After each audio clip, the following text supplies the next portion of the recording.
You were the only one who really had faith in the voters, Batman. I'm ashamed of myself. We're all ashamed, Batman. While we were ready to desert the ship, you never lost your courage. You brought us safely through. I never would have believed that the polls could be wrong. There have been other candidates who've trusted too much in the polls, Mayor Linseed, and they found out that it's the votes that count. Smart politicians trust the voters, not the polls. After all, if you can't trust the voters, whom can you trust? Can't win this election by hook or by crook. At least you have choices, Pinky. If you don't have a board of electors, you can't count the votes. If you can't count the votes, you can't announce the winner. That's real sharp thinking. So, hang the polls and hang the pollsters. I told you not to count those hobos down at the freight yards. What about the two sword swallowers and the lady wrestler you turned in? Nobody will ever listen to us again. Don't worry. We can always get a job rating TV shows.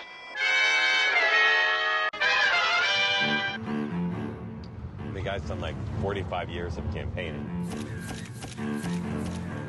It's kind of tiring.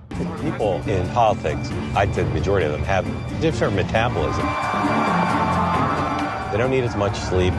They don't look like when they don't get a lot of sleep.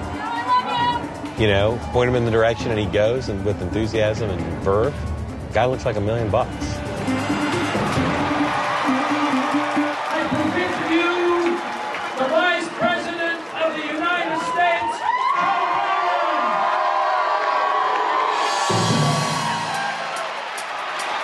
Joe Biden. What makes somebody get up one morning and say, you know, well, I can be president?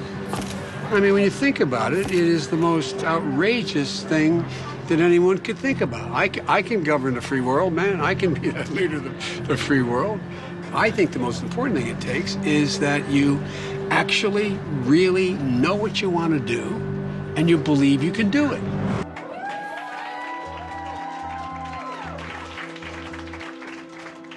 Across the country, we're doing really well based on our calculations, and we're feeling really good about it. So you must be doing a good job. Not just here, all across the country. The biggest threat to Hillary Clinton is lack of turnout. So we're going to need your help. What I don't want you doing, I don't want you waking up the next morning and saying, you know, if I had made 10 more calls, it'd be a different story.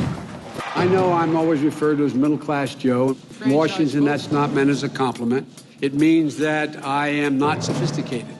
Well, I'm pretty damn sophisticated about what built this country. I'm pretty damn sophisticated about why we are who we are. America's all about possibilities. Those disenfranchised folks who say they're voting for Trump, there's not a single solitary thing that are going to actually increase the standard of living for hard-working, decent people. Look, folks, my word is a Biden. Hillary understands it. That was my father. Yeah, I know. You're a man of your word. Without your word, you're not a man. Remember, you're a Biden, like it's feel like we're a tutor or something. Yeah. You know? Or say grandchild gets to be a teenager and says, "Great-grandpapa, explain how Donald Trump became the Republican nominee." I think the Republican Party for the last 8 to 10 years has been dumbing down the system. I think that, but I don't think I made a mistake. I mean, I feel sometimes like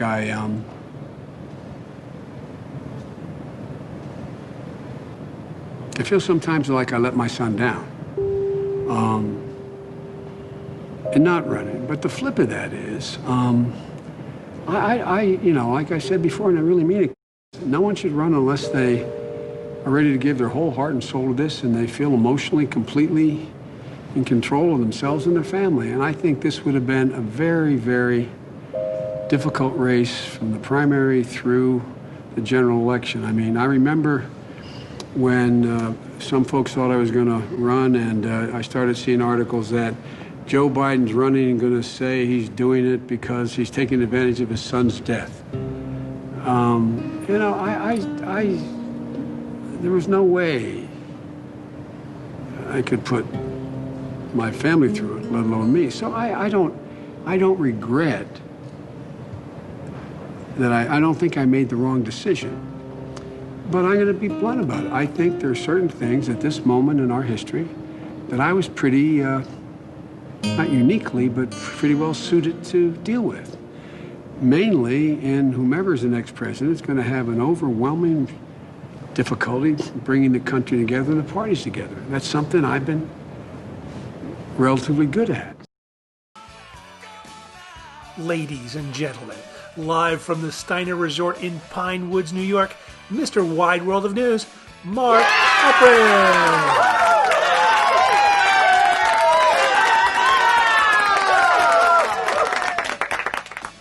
I've been observing the country through the prism of presidential politics and politics now for a long time, back since I started my career in 1988. And I think I'm qualified to talk about America, even though I've not been allowed to travel very much this cycle so far. I try to always be optimistic and forward looking. I think that some people still look at political reporters who travel a lot and say it makes them more cynical.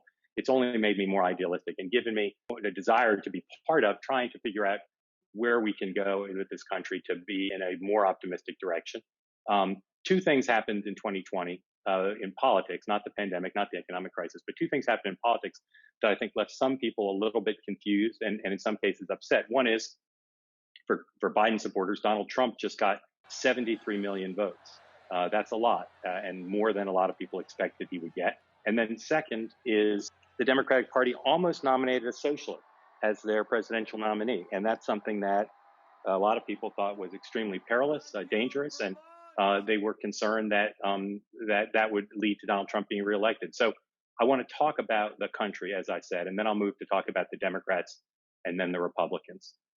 In terms of the country, I think that it's easy to look at the defeat of Donald Trump, the election of Joe Biden, and say that the country's now headed in a different direction, that things are changed. And I think that would be a mistake. I think there's some fundamentals, what I call the big bad four. These are four factors that predate Donald Trump. They still exist with us now. And they're things that Donald Trump, I think, took advantage of. I think he made them worse in some ways, but I think they account for both Donald Trump's election, Donald Trump getting as many votes as he did, and Bernie Sanders almost becoming the Democratic nominee. The first is the economic decline. We all know whether we're enjoying the prosperity the United States has provided for so long now or not. We all know that this country has gone through a long period of economic decline, in part because of the decline of manufacturing, but also agriculture and foreign competition. This is a time when whether you're a laid off 55-year-old or you're a 20-something looking for your first job, even pre-pandemic, there was a real sense grounded in statistics and in reality that the United States economic system was not working for people. And that's a strongly held view on the far left, on the far right, and a lot of people in the middle, just that the economy is not working the way it once did. Second, and I think deriving from that, which we've seen not just in this country, but in other countries and throughout history, is the rise of populism.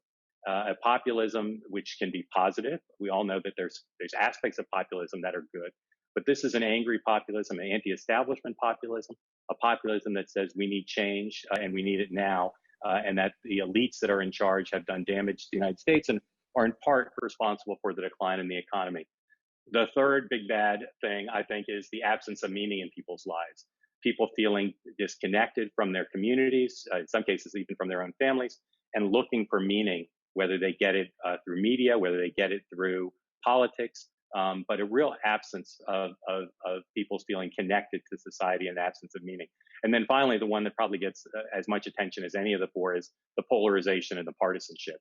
We see that, right now so dramatically in the context of this presidential campaign, in the context of the media, and the absence really of unifying voices, where the loudest voices on the national town square tend to be the angriest ones. In my focus group we did this past week, we asked the four Biden supporters, four Trump supporters, how they would feel if their candidate lost. Take a look at that. Raise your hand, please, if the candidate you voted for loses the election, is pronounced the loser eventually. Raise your hand if you think, therefore, the election would have been stolen from your candidate. Raise your hand. Yes. If your candidate loses, it will have been stolen. Yeah. Yes. Okay. All of you think that. Okay. Wow. Not surprised, a little disappointed, but not surprised. So again, that's four Biden supporters, four Trump supporters. Now, that was after the election, and the Biden supporters made it clear that they meant, given what had happened, that they'd seen the returns. But it's still pretty striking. That's not an answer you would have gotten in previous years. And as I said, these four factors, the decline in the economy, the rise of populism, the absence of meaning in people's lives and their search for meaning, and then this partisanship and polarization, all I think are part of what Joe Biden will inherit. They're things that were very much on the mind of Donald Trump's three predecessors, Bill Clinton, George Bush, Barack Obama, all by inclination and intent. When they ran for president the first time, saw those factors. They understood them very well. In some cases, they harnessed them. But for the most part, they wanted to change the country. They wanted to bring back the economy. They wanted to try to restore or reduce, rather, some of the levels of anger. They wanted to add meaning to people's lives. They had various different ideas about that, but some overlap. And they all very much wanted to change the level of partisanship, the level of polarization. And I would say all three failed. All three, despite the aspiration, despite the fact that you really couldn't find three people in the country, I think, better qualified to try to address those four problems, all of them to a large extent failed. And that gave rise to Donald Trump. Donald Trump, as I said, understood these things. When Barack Obama was president, and there was so much happiness in some parts of the country, so much anger in others. I was talking to a voter in North Carolina, and he said, "There's two things I don't like about this guy," meaning President Obama. I said, "What are they?" He said, "He's a communist, he's a socialist, he's a Kenyan, he's a horrible man, he's a Muslim. I just can't stand him." And I said, "Well, what's the second thing?" And he said, "He's failed to bring us together as a people." And I think that kind of split personality in the country doesn't exist within everybody, but it certainly exists within every community. People who hoped, even for Donald Trump, who's become more polarizing as he leaves office than his three predecessors, even for Donald Trump, hoped that he would be able to bring the country together. And after three straight two-term presidents, we have a one-term president. He failed as well. And as I said, he really rode this big bad four into office. He understood it.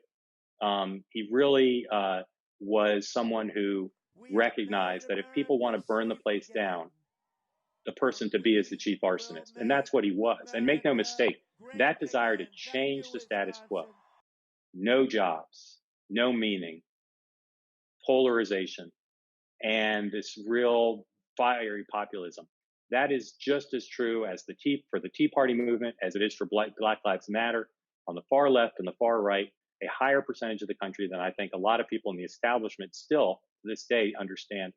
They really were determined to make change. And all three of Trump's predecessors understood that, but they tried to harness it. They tried to take it and change it by understanding it. This president has basically, in both getting to office and using the powers of the office, just wrote it, understood that was the source of his power, understood quite well that was the public mood. People ask me all the time over the course of the Trump years, what's he like, for those who haven't met him? And I always say he's in some ways a very simple person. He's complicated in some ways, but in some ways a very simple person. If you say nice things about him on television, he will call you up and tell you how smart you are. And that's how I met Donald Trump. I saw him give a speech at CPAC in 2011 when he was thinking about running for president that year against Barack Obama. And he gave a speech at CPAC that was extraordinarily well received. And most of my colleagues who covered it, treated it like it was kind of a joke, treated it like he was a carnival barker. And certainly there were lines in that speech that were typical Trump. They were intended to insult or incite. And I will fight to end Obamacare and replace it. We don't have free trade. We don't have fair trade. And I'm a fair trade believer. I love open markets. But not when China's manipulating their currency, not when all of these other factors are taking place.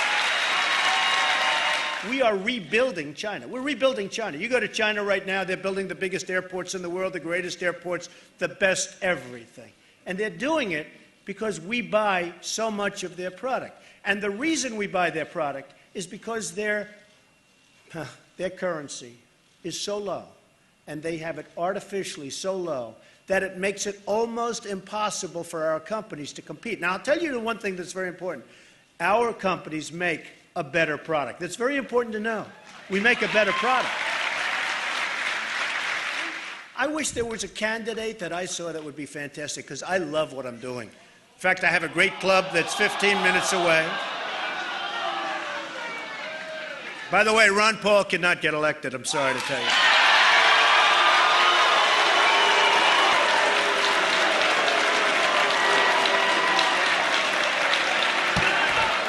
what he said.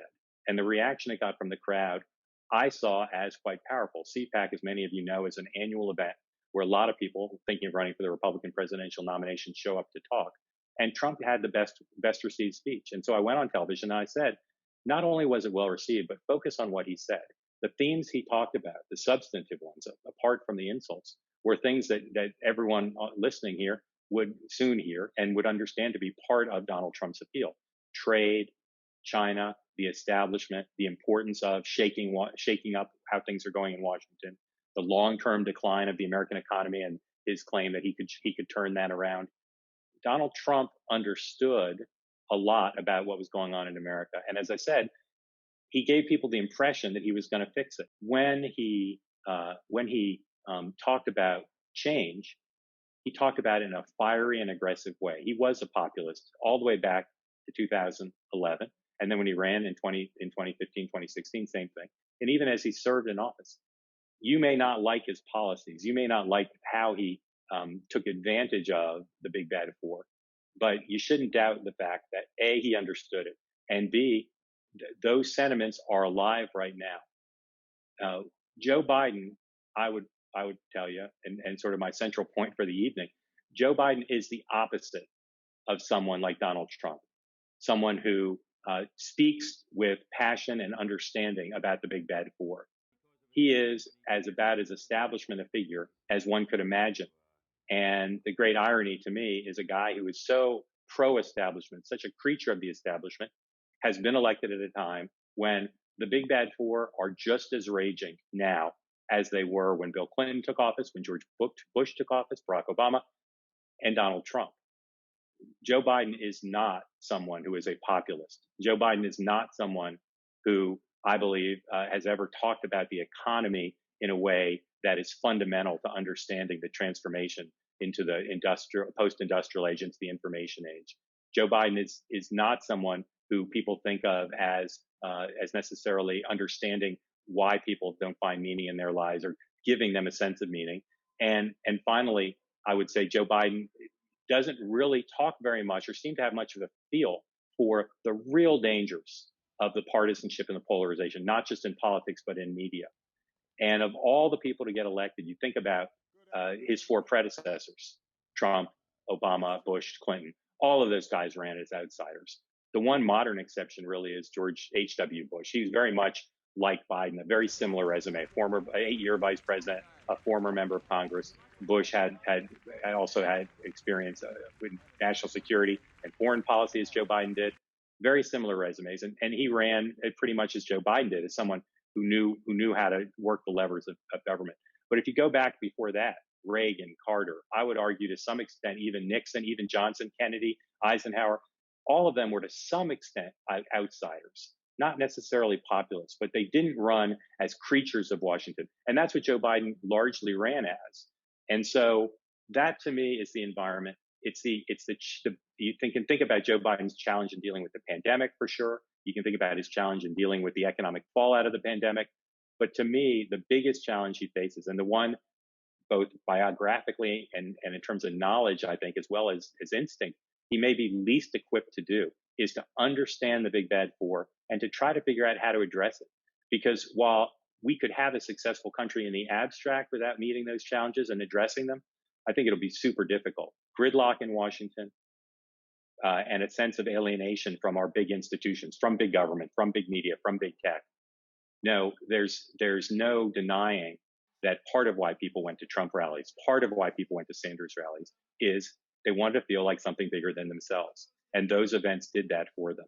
Joe Biden, because of the pandemic, but even before the pandemic, if you go back to his events when he was running for the Democratic nomination, he's not the leader of a movement like Bernie Sanders or Donald Trump, or even, I would say, to some extent, Trump's three predecessors. He is very much an establishmentarian. And as I said, the challenge he faces now is how does someone with his background, his instincts, his sensibilities, how does he confront the nation's challenges, which are tough right now, without exhibiting a better understanding, a better feel for the big bad four than I think he's shown previously. And that's a challenge for the Democratic Party. Joe Biden is, I'll say again, he is not a populist.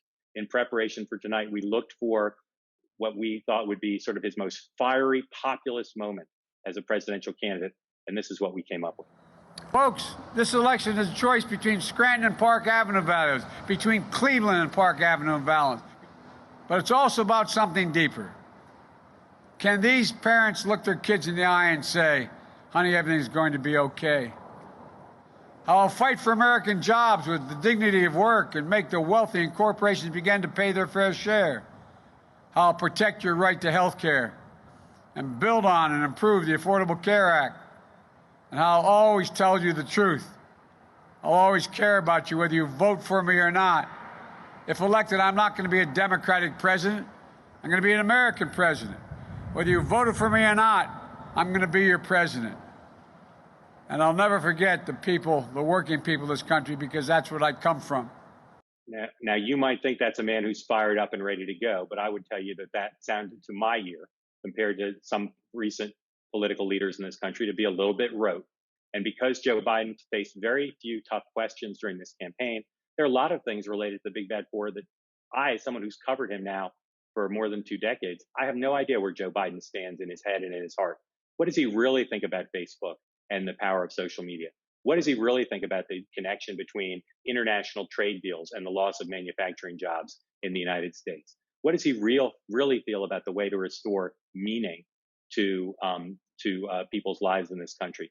What does he really feel about the question of, is it possible to reduce the level of polarization and partisanship?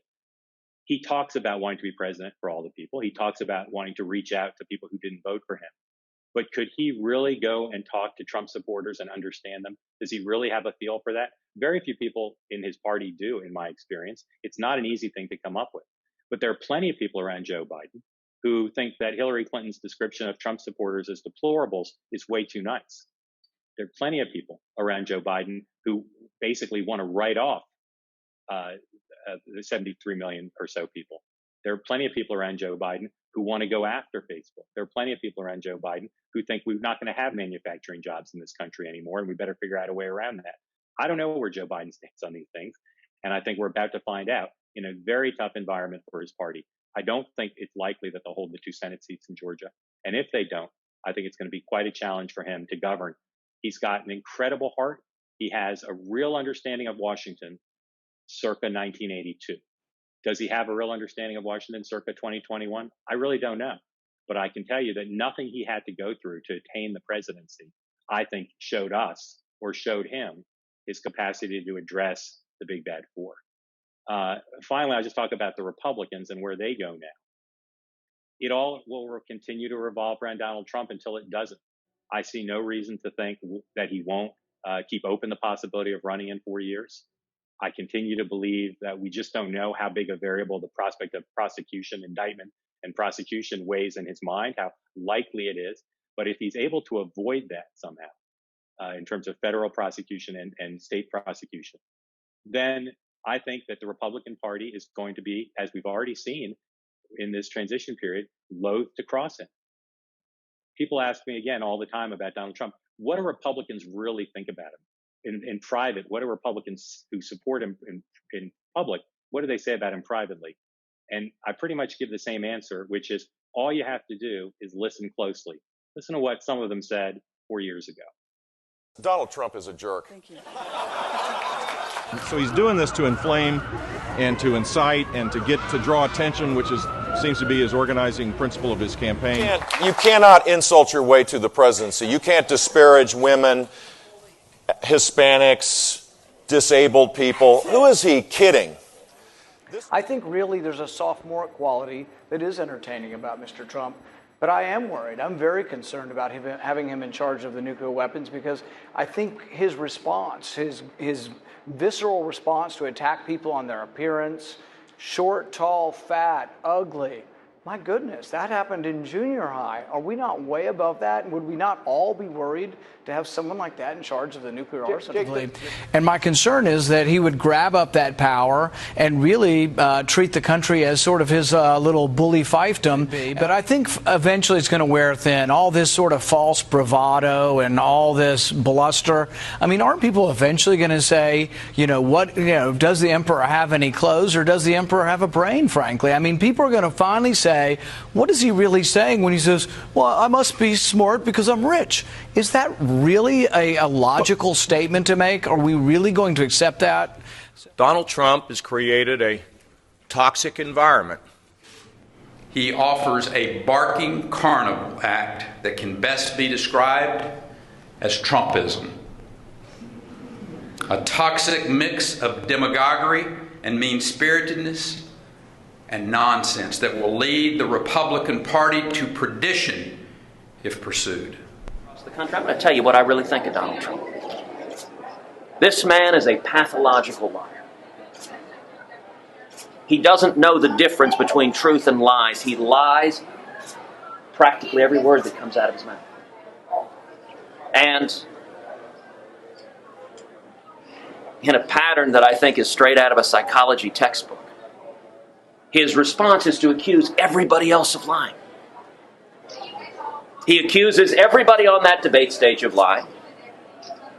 And it's simply a mindless yell. Whatever he does, he accuses everyone else of doing.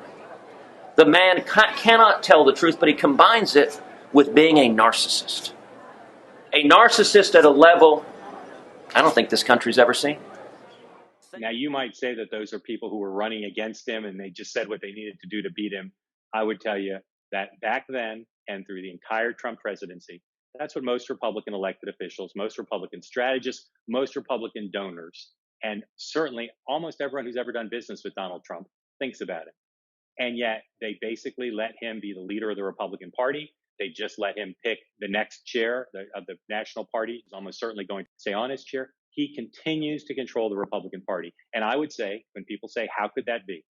I would say, go back to the big bad four. He is a better populist than any of them. He offered a theory of the case on the economy. You may not think the economy was doing particularly well before the pandemic, but by some measures, it certainly was. And some Democrats back then acknowledged that it was. So a theory of the case on the economy, a tough populism, his rallies and his presence on television gave his supporters, tens of millions of them, a sense of belonging to something, of having meaning in their life. And then finally, never has there been a better exploiter of partisanship and polarization, including in the media, than Donald Trump. Those are powerful tools that he had. And there's no one in the party over the last 4 years, there's no one in the party now, even those who would like to run for president, who come close to his understanding of and ability to manipulate the big bad four. And I think that even out of office, Donald Trump will have a better handle on how to manipulate those things than Republicans who are in office, and then to some extent, a better understanding than Joe Biden. Joe Biden is going to bring a lot to this job, and everyone on this meeting wishes him well. But the challenge he faces in trying to address legislation, foreign affairs, keeping the heart and soul of the country moving in the same direction without demonstrating a greater knowledge of how to address the big bad four, I think is the challenge as I see it defining his presidency when he takes the oath of office on January 20th. I'm going to stop there, in part because I want to make sure we leave enough time for questions, and in part because I'm always worried someone's going to unmute and yell out, "You lie," which always throws me off just a little bit. I thank you for joining, and I will turn it now over to Paul to officiate here questions from you as we head here to the Q&A. So thank you again. Sonia, you're up first. This is an absolute pleasure to get to talk to you. My question. Nice to join. Thank you.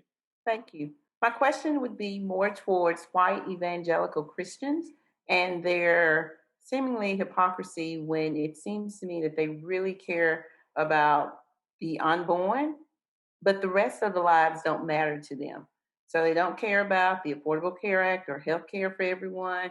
They don't seem to care about the redlining, which reduces the cost in communities of color. They don't seem to care about property taxes being associated with education. And with all of that, to me, that's being pro-life.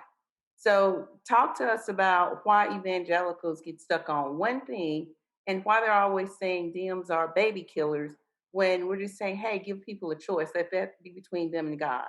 That is a really good question, and I would say really more of a doctoral thesis than a true-false question, but let me try a stab at it. Look, what you're describing has certainly been the view, and I think in many cases the accurate view of Democrats for a long time, and some Republicans. And there are some Republicans, and I think it's a movement that is going to now have a bit of a comeback, even as Donald Trump remains the dominant force in the party, that say exactly what you say, which is to be a true Christian, to be a true person of faith, to be a true person of life, you need to worry about the lives of everyone, not just of those who are not born. And I think that the coarseness of our society and the tribalism of our politics and our media have really drowned that out. And if you think about the Democratic Party, you can think of comparable situations on some issues. But I agree with you that type of Republican, which is a perfectly consistent position, as you suggest, has been largely absent. And I would say again, as President Trump leaves office, not entirely leaves the stage, but I think you've seen in reaction to that people like Mike Gerson, who worked for President Bush. If you're not familiar with his writings, I suggest you take a look. He's someone who's talked about a lot of the issues you've talked about and talked about a conservative agenda, a Republican agenda that subsumes many of the issues that you listed off. That he would agree with you, would demonstrate a support for life in a much broader sense. And it'll be interesting to see, as there are other candidates for president in the Republican side, as other Republican leaders, governors, maybe members of Congress, as they step forward, whether people do address that agenda. Because not only is it a matter of a lot of the issues you listed, a matter of economic and societal fairness and justice, but I think for a lot of people, there's a populist and an appeal to those, because there's nothing more populist than saying the powerful and the status quo need to change. And that people who, for instance, don't have access to fair housing, equal access to housing, for instance, just to take one of the issues you named, or healthcare, that those are very, very populist issues. And there's a strain of populism in the Republican Party that I think, separate from Donald Trump, really does believe in those. So I think you're right that they've been absent. And I hope, because I'd like to see lots of different voices, I hope they become part of the debate going forward. Thank you for your question and for joining tonight. Thanks, Mark. John, do you have a question? I do. Mark, thank you for this, and thank you for the opportunity to talk with you. Here's a question. I hope it's a true and false one. True or false, the Democrats giving up the ground game during the election pandemic by relying on television ads, phone banking, but not working on voter registration and not knocking on doors. They saw those results, particularly in the down ballot races this year. Yeah. John, it's a great question, and thank you for asking and for joining the call tonight. You know, in my career, as the things have gotten more partisan, there's rarely agreement between Democrats and Republicans. But throughout my career, people in both parties have said, to use the football analogy, which they always did, that the ground game is worth a field goal. That if you've got a superior ground game, that you're going to get 3 points additional turnout in the polls. In this case, we had an unprecedented situation, as your question suggested. We had one side with not just a robust ground game, but the one that literally began the year the president was inaugurated. They filed for re-election on the day he was inaugurated. And they knew that the only way they would win would be to have a robust ground game, working the field to try to turn out new people who didn't vote for the president 4 years ago. And on the other side, as you suggested, you basically had an entire general election from the spring through election day, where Democrats barely did any of that, what is considered a pretty basic in politics. The Biden campaign's campaign manager was someone who grew up in the field part of politics, who understands the ground game so well. And I think there's a great article or maybe even book to be written about how she used her expertise within the confines of the pandemic to try to use technology to produce as robust a ground game as possible. But I believe you're right. The premise of your question is right. Not just down ballot, but I think Joe Biden's margins in states he won were smaller than they would have been. I think there's some states he lost that she could have won, like North Carolina.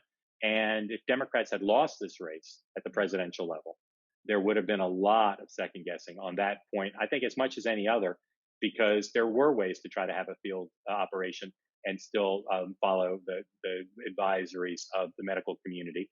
Down ballot's a little bit trickier. I think that in most states you've got a shared, coordinated campaign, and those efforts would have been coordinated. Were Democrats in Maine, not turning out for Susan, to beat Susan Collins, but were turning out to support Joe Biden? We're gonna have to figure that out and try to understand what happened. But I don't think there's any doubt that was a fateful decision, which hurt Democrats down ballot, made the election closer than it might otherwise have been. I think it's part of why the polling seemed to be off in the minds of a lot of people. And I think had Joe Biden lost, as I said, I think that would have been probably the biggest factor, certainly one of the biggest factors, along with Biden's own limited campaigning, that people would have pointed to say, whoa, we cost ourselves the election by fateful choices. Thank you for your question. Paul, next question, please. Yeah, we have a question from Josh in Riverside. Now that we're in such a polarized time, Biden's really stuck in the middle here. And is he going to face a bigger problem from dealing with Mitch McConnell or from the left? Well, I think potentially both, but in the short term, assuming Democrats don't win both Georgia Senate seats, I think Mitch McConnell. I read with great humor and head shaking this notion that Mitch McConnell's going to think all of a sudden that it's in his political interest to help a Democratic president get things done. I don't think he'll think that any more than he did for Barack Obama. And I think that that Republicans, you saw today, Republicans on Monday announced the fundraising committee to help them hold those Georgia Senate seats. And it is a who's who of big people in the Republican Party: Chris Christie, Karl Rove, a bunch of other prominent Republicans. They know that they need to control the Senate or things will be dramatically different for the Republican agenda and the conservative agenda. I don't know what the liberal progressive wing of the Democratic Party is going to do. If Joe Biden starts to try to make deals with Republicans, which he will have to do if he's going to pass anything, if McConnell is the majority leader, I don't know. The left is talking differently. There's no doubt that on issues like immigration, on healthcare, on social justice issues, on racial justice issues, there's no doubts that the progressive community, certainly in retrospect and to some extent in real time, looked at the performance of the Obama-Biden administration and said, this isn't the kind of progressive administration we thought we were getting. This isn't the kind of progressive administration we need. And they put down a much bigger marker here to say to Joe Biden, we expect you to govern in a very progressive fashion on a range of issues. And to the extent he took positions different from Barack Obama and from the administration in which he served during the campaign, they were to move to the left, not as far to the left as Bernie Sanders, but certainly to the left. So I think the answer to your question is Joe Biden's going to have a Mitch McConnell problem, even if Democrats are in the majority in the Senate, which I don't think will happen. But if they are, he's going to have a Mitch McConnell problem of sorts.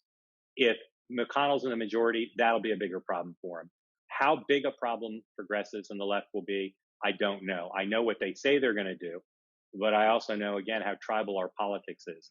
And I think that more likely than not, Joe Biden is going to have the support of a lot of elected officials. And I think they're going to do their best to say, we can't effectively fight Mitch McConnell if we're divided in our own house. That's my guess is what he'll do. But I take the left at their word that they're going to be extremely fierce in holding his feet to the fire. And I think we'll see that in the next few weeks. I think the Biden folks think they can cleverly name slates of nominees for cabinet and other senior positions that include a mixture of moderates and more progressive figures. And I'm not sure that the left is going to tolerate that. What they can do about it is an interesting question. But I think you're going to see a lot more tension between Joe Biden and the left than you saw with either Bill Clinton or Barack Obama. Thank you for your question, Paul. We have Kasha up next. My question is even if, say for say that we do actually, the Democrats actually do get the Senate, do we think that we're going to be able to compromise? Do you think that the Republicans are going to be able to compromise with the Democrats?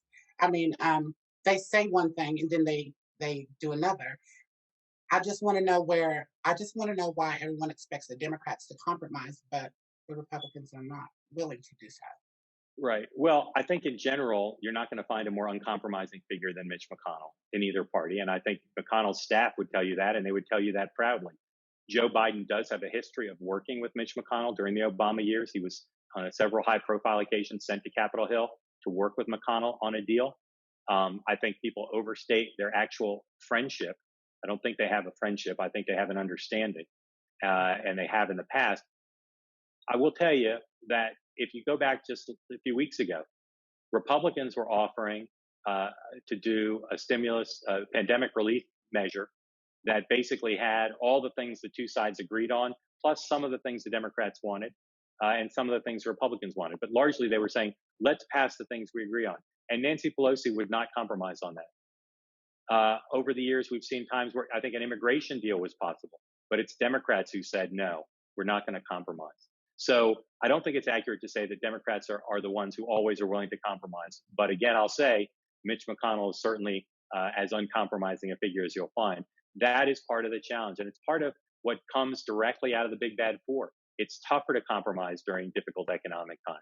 It's tougher to compromise with a populist because compromises by definition are made by politicians who are, in most cases, establishment figures. It's tougher to compromise when people are looking for meaning in their lives, and their meaning to some extent comes from the tribe that they're in, whether it's the blue tribe or the red tribe. And it's tougher to compromise when you've got a polarized system where the loudest voices in the national town square and angriest voices are the most dominant. So Joe Biden, you saw in the clip I played from 4 years ago, you saw throughout his campaign, even when he was fighting to win the Democratic nomination, he made compromise and his capacity to bring it about the centerpiece of his credentials of how he could do it.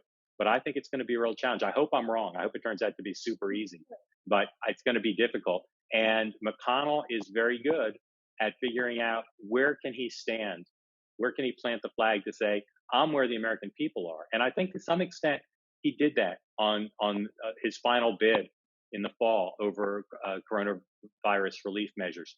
I think he was more where the American people were, and certainly more where the traffic would bear. And Nancy Pelosi and Chuck Schumer were the ones who wouldn't compromise. So that's going to be interesting to see. And we're going to see it in the lame duck session as there's another attempt to do that. We'll see it with the president's elect cabinet nominees. There's going to be a lot of opportunities for both sides to demonstrate, are they willing and able to compromise? And I think it's going to be a challenge. But in the end, it's up to the president. And in this case, the president-elect, starting in January, to figure out how can he do the very difficult thing, always difficult, but particularly difficult now in this environment, which is to try to create compromise in a time of a lot of tension. Is that the best example for our children? No, it's not. And I think that, leaving President Trump's own personal style, I'll say, aside, I don't think we've set a good example going back to the Clinton years. And you can go back even farther to some extent. We have lost the capacity to compromise. I attribute it largely to the big bad four, but there's some other factors as well. But it's a horrible thing to try to explain to a child or to someone visiting from another country. But what gives me the least hope, what concerns me the most, is, as I said, in Clinton, Bush, and Obama, we couldn't have had more qualified people to try to do it. They totally understood it. They thought it was important to change, not just for symbolism and for the sense of comedy, but for the sense of actually getting things done.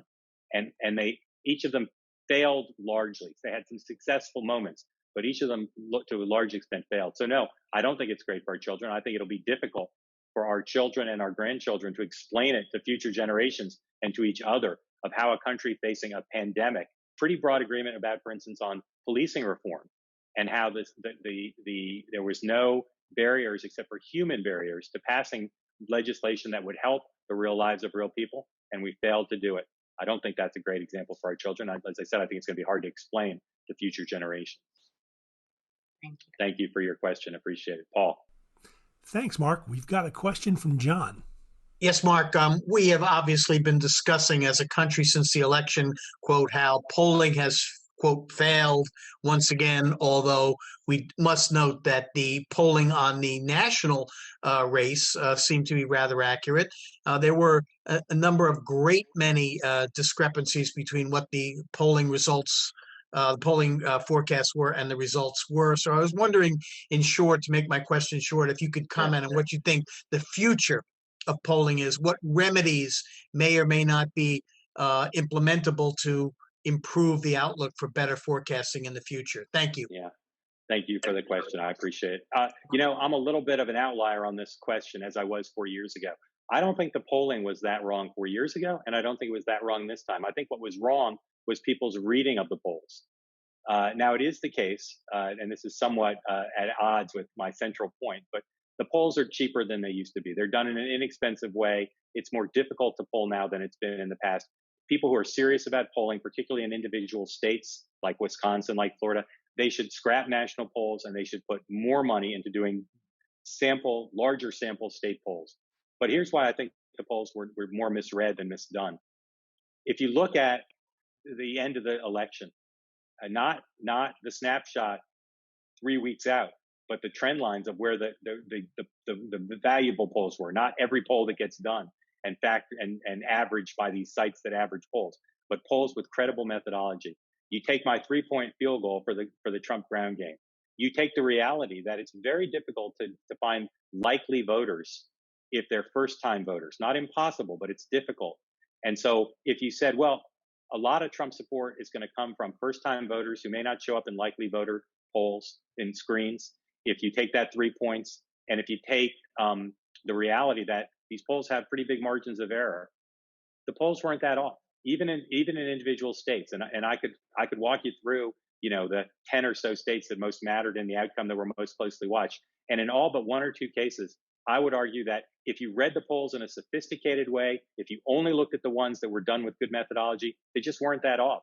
And so to kind of make the story of polling in 2020 as it was in 2016, there was this catastrophic system failure. The whole industry needs to be rethought.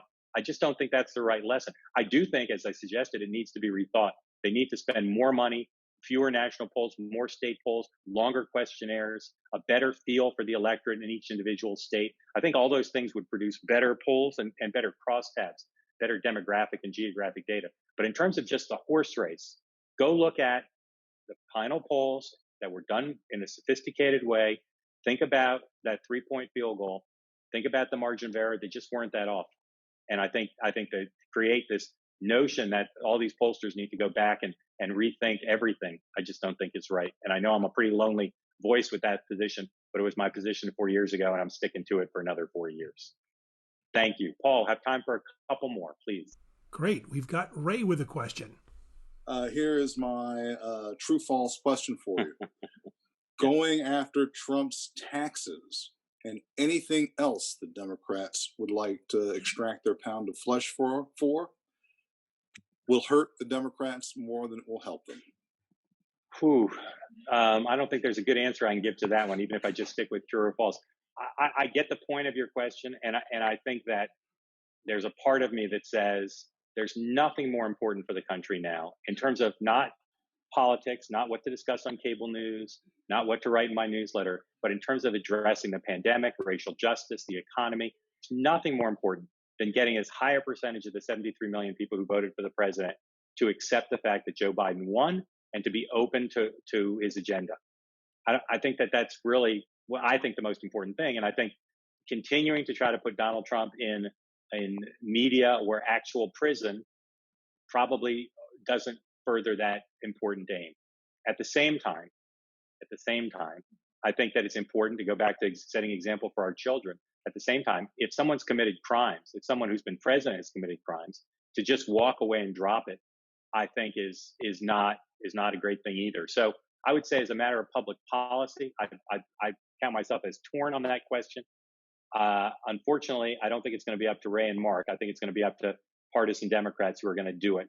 And a lot of what the Democratic Party has done and will do in the next few weeks, like a lot of what the Republican Party does, I think it may not be in the long-term interest of themselves or of the country, but I think they'll probably do it no matter what, because I think, if there was an envelope somewhere that said whether Oswald acted alone, you think politicians would just say, yeah, let's move on? No, they'd go get the envelope. There's an envelope with Donald Trump's tax returns in it, and I think Democrats want to see it. We're going to continue now. Paul, next question, please.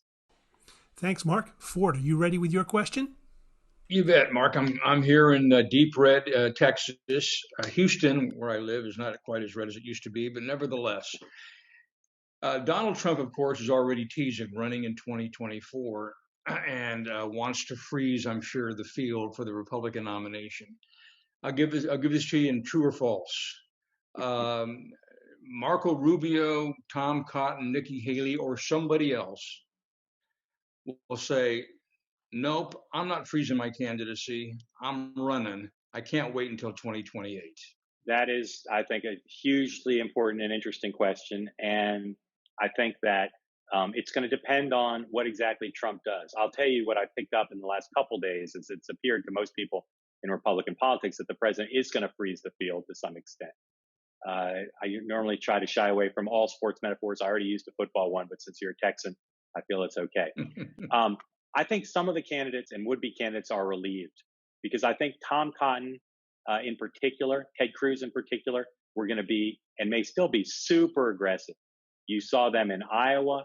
You see Tom Cotton running an ad with, he's paying for it in Georgia. Tom Cotton in particular, I think, is going to be a super fast pace setter if Trump gets out of the way.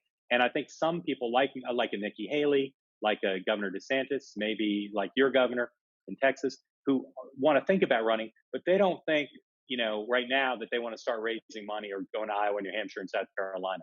So I think some of them will be relieved and will maybe kid themselves into thinking, you know what, Donald Trump says he's going to do it, but in the end he won't.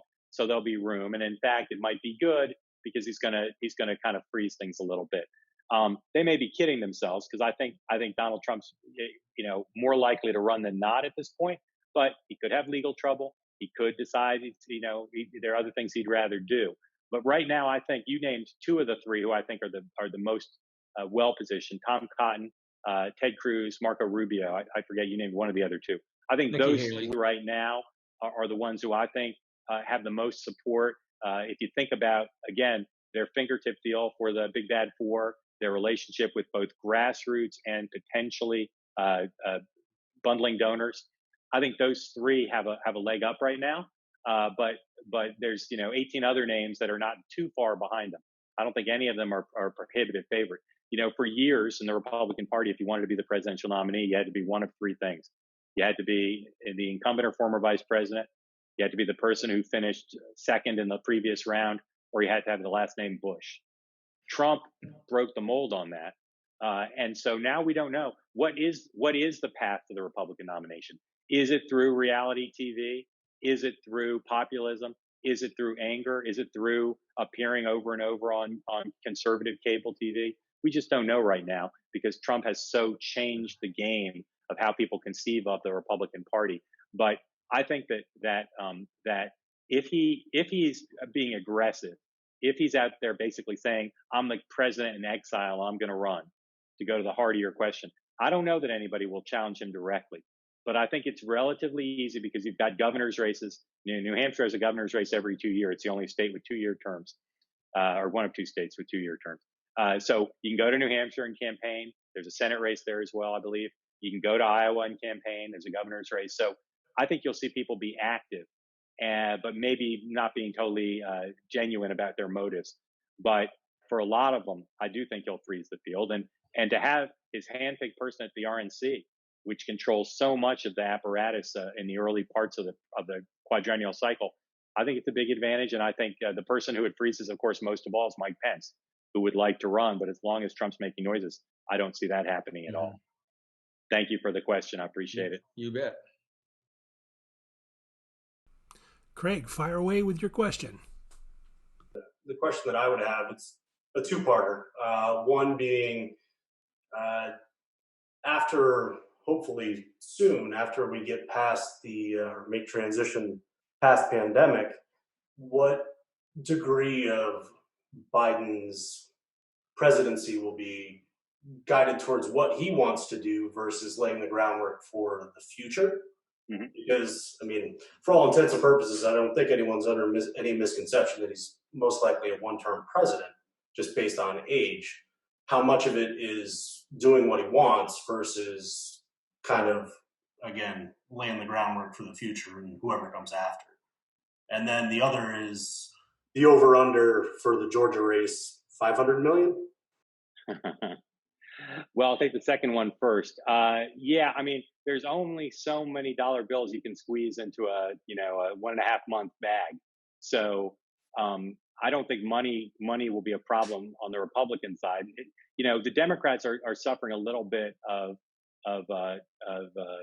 disappointment because you looked at how well funded their Senate candidates were in places like Maine and South Carolina and Iowa, and they came up short, North Carolina. So I don't know that they're going to be able to raise quite as much, but there won't be a lot of ads for Christmas products on Atlanta TV in the run up to the 25th of December. You're going to see a lot of political ads and a lot of negative ones, some positive ones. But your figure, I think, is probably on target, assuming they can figure out how to spend it. At some point, again, there's diminishing returns. Politicians know how to spend money. I'm not worried about that. Yeah, it just you can only buy so much, and as you know, Facebook has shut down the ability to buy political ads, at least so far, and so that restricts one big pot where they just would have flooded the thing. In terms of the Biden prospect of agenda and running again, I'll tell you, nobody thought Hillary Clinton was going to run again. Nobody thought Joe Biden was going to run this time. If you go back 4 years, I say this all the time to folks who say, well, so-and-so is not going to run. Same with John McCain, which is I have never seen anyone in my career in either party who had a decent shot or better than decent shot to be their party's nominee who passed. Never seen it. And that includes passing for age. So there's no doubt in my mind, and you saw that, I think, if you were watching closely, the clip we played at the top of Joe Biden from 4 years ago. There's no doubt in my mind he's not exactly the same guy he was 4 years ago.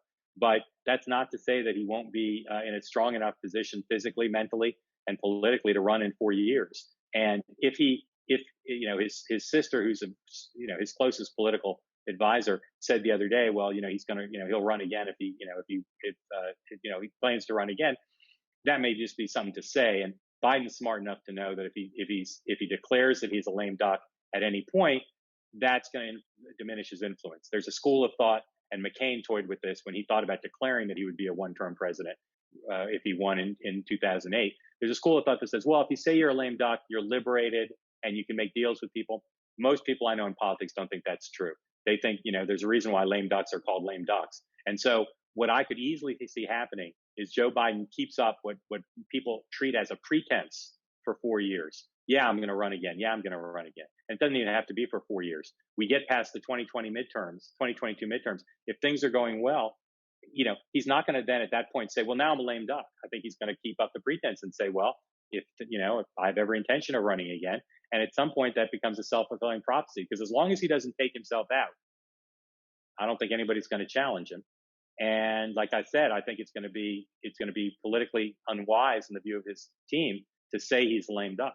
So I wouldn't rule out as much as people do that he's going to run in 4 years. I think it's a real possibility, assuming he feels up to it. I was going to say, do the American people have the stomach for a 82-year-old candidate? We've got other industrialized democracies, Japan in particular, that often will pick super old folks to be in charge. I think it just depends on how he does. If he's a successful president and he's communicating to the country as, grandfather in chief, and his policies are smart and the Republican Party's in disarray, sure. I don't think it's absurd at all to say that Joe Biden would not be a formidable candidate. Trump is only the third elected incumbent in 100 years or so to lose re-election. Normally incumbents get reelected, and Biden would do a better job of figuring out how to leverage incumbency.